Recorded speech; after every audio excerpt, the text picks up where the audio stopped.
Alright, hello everybody. I hope you're having a great day today, or a great evening, or a great afternoon, depending on when you're watching this.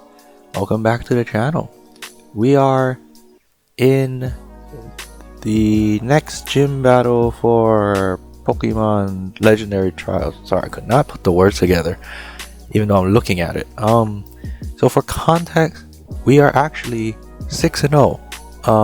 No, you did not miss a video. Two of those gym battles, ground and fighting, took place on the Switch. I don't have a capture card though, so even if I did get permission from these gym leaders to record the battle, I couldn't even ask anyway. I don't have a capture card, therefore no footage. The ground type was a 6v6 battle with like a Runerigus and a Palisand, and it was like Trick Room and very intense, very scary stuff. Could have gone either way. And then the fighting one, if I can recall correctly, maybe I'm getting confused with another one. I can't recall the fighting one correctly, but nonetheless we're 6-0. I wish I had those battles because they were really intense battles. This next one here against the fire leader probably has to be the best gym battle here in this current stage. We are in our 7th. There's 10 badges.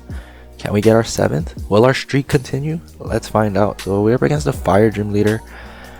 Just like in a few videos ago, we are using, it's a singles battle, so we are back to using more or less the same movesets. So Cinderace, no, you're not having deja vu. Are you having deja vu? No, you're not. So we essentially got rid of Flame Charge and put High Jump Kick. We're against fire types. Cinderace ain't gonna do good with Pyro Wall. There's so much chances for Flash Fire and putting myself in a bad situation. So this is the next best thing we can do. Zen Headbutt, High Jump Kick, Bulk Up, Sucker Punch, Wide Lens. So we're hitting 99% of our targets. That missing 1%. Wow. I will miss. Yeah, same spread, same everything. Guja is the exact same thing like last time.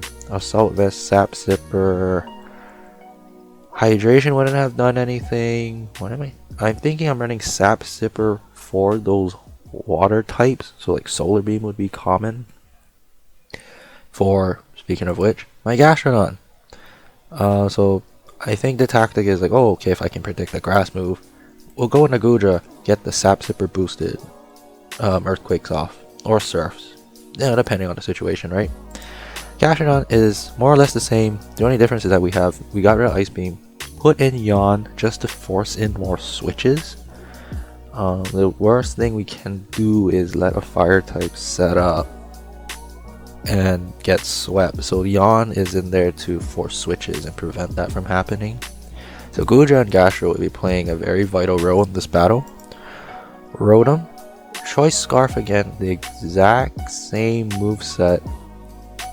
Choice Scarf specifically Rotom is not going to do well here. Right? Rotom is not going to do well. It's a grass type. So it's basically just to be a very annoying type of thing. Get a lot of chip off and switch into the appropriate switch in.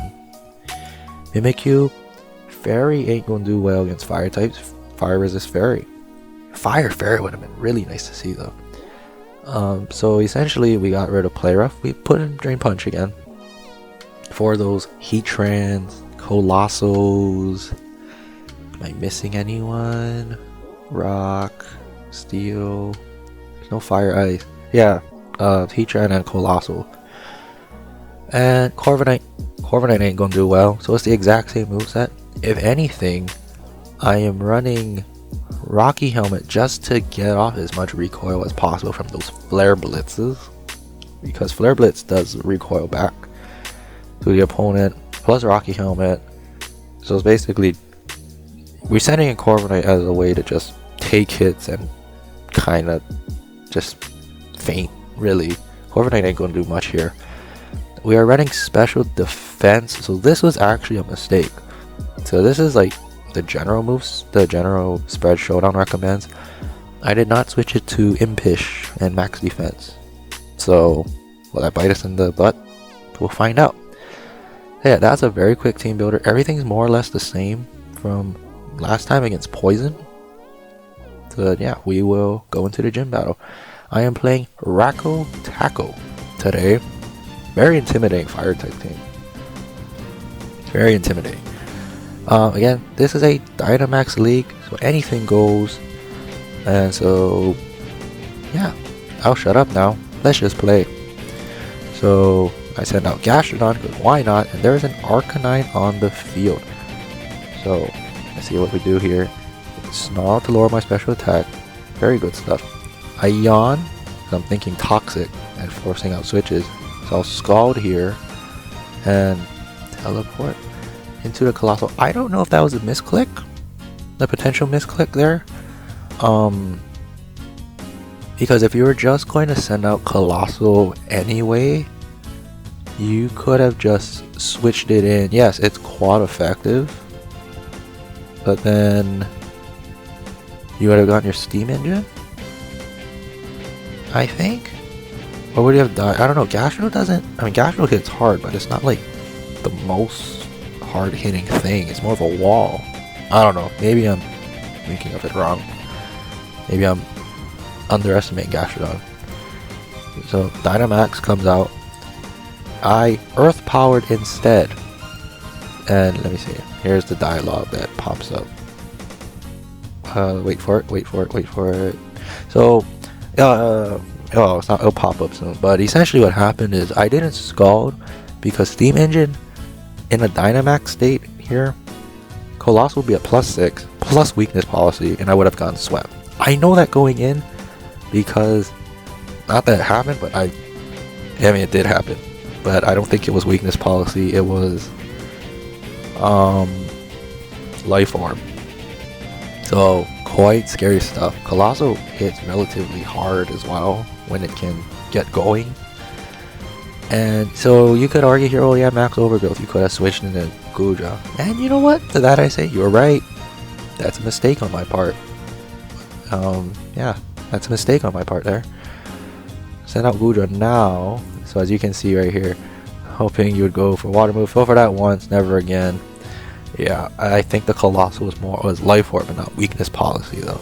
So get off the Earthquake to see what my opponent does here. Max Vocalist. Do I Dynamax now? Should Dynamax now. Dynamax now. Now, the crit here, I don't think it would have mattered. I think it would have been a 2-ko anyway. I'm hinting at my opponent did not like that crit, but I don't think it would have mattered. I think it would have been led to a 2-ko regardless. But why did I do that over Max Geyser? Well, I wanted to boost my Spadef even further, knowing that more likely the Colossal is hitting on the special side. Max Vocalist, see, it did less damage, so luckily I had my boosted Spadef.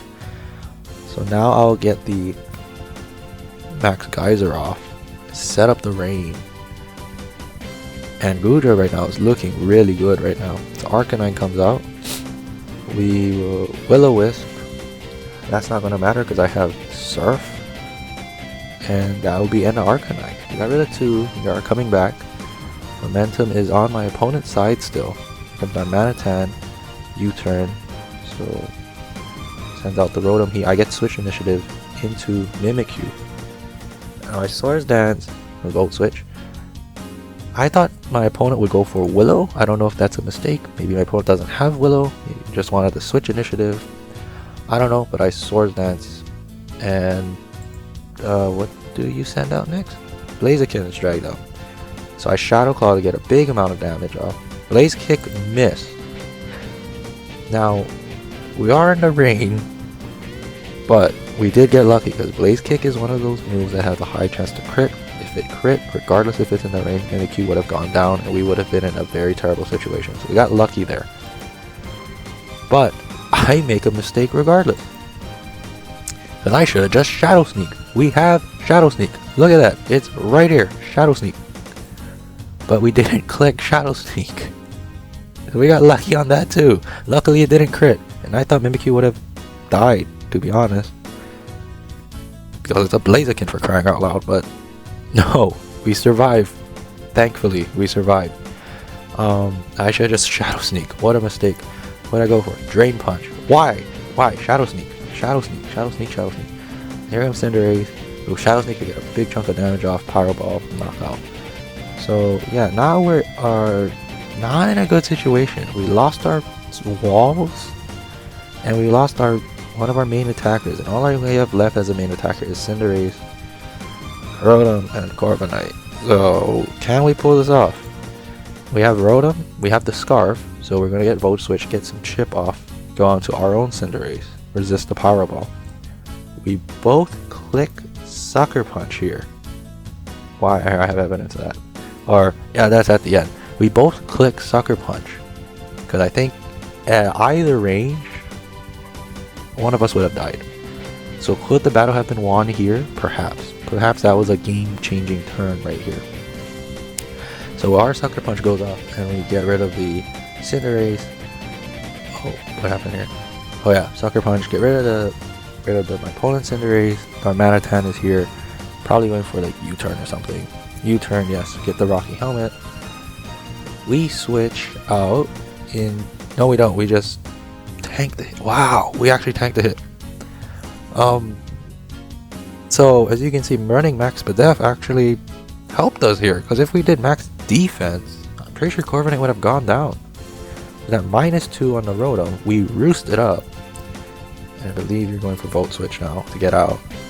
Yep. What was my next tactic here? Bulk up. Get as much defense as possible. Here comes Flare Blitz. There's going to be a ton of recoil from Rocky Helmet and recoil. Down goes Corviknight. We send out Cinderace again. We go for High Jump Kick to get a good hit. And we go for High Jump Kick again. Luckily we have the Wide Lens. 99% chance hit. So Rotom isn't the 1%. Rotom goes down. Here comes our Manatan. We Sucker Punch just in case it was Scarf. Just in case it was Scarf. And here's the whole thing with the Sucker Punch. Just in case it was Scarf, we click Sucker Punch just to get the knockout or as much damage as possible. I honestly thought it would have lived. But even so, were we about to bed? No. So I think we got really lucky there. Actually, did we get lucky there? Perhaps the speed tie won us the game. I'm not too sure. Y'all watching, maybe y'all can comment down below. Please let me know your feedback. But yeah, Sucker Punch. Maybe this was Life Orb. No, it wasn't Life Orb, because we would have seen some damage. Maybe this was Scarf. So yeah, Sucker Punch won us the game here. We have Rotom alive. Rotom did good. Rotom did a good. That's the end of the game. Wow, that was really close. We are now 7-0. Doing well. We have 3 more gyms to go. Hopefully I can do them on Showdown. If not, I'll just update you. Perhaps next time we come back, we could be in the E4 for all we know. It just depends on what the gym leaders want to do. Of course, I'm not going to do a video unless they say yes to it, because that's not fair. You need to ask for permission, right? So with that being said, hope you liked the video, hope you liked the battle, hope you learned something. Like, subscribe, leave your comment for feedback so I can use it in the next video and improve my quality. Thank you for watching. Hope you have a great day. Have a great day today. If you're not having a good day, have a great day. Have a great day. And I'll see you next time. Bye bye.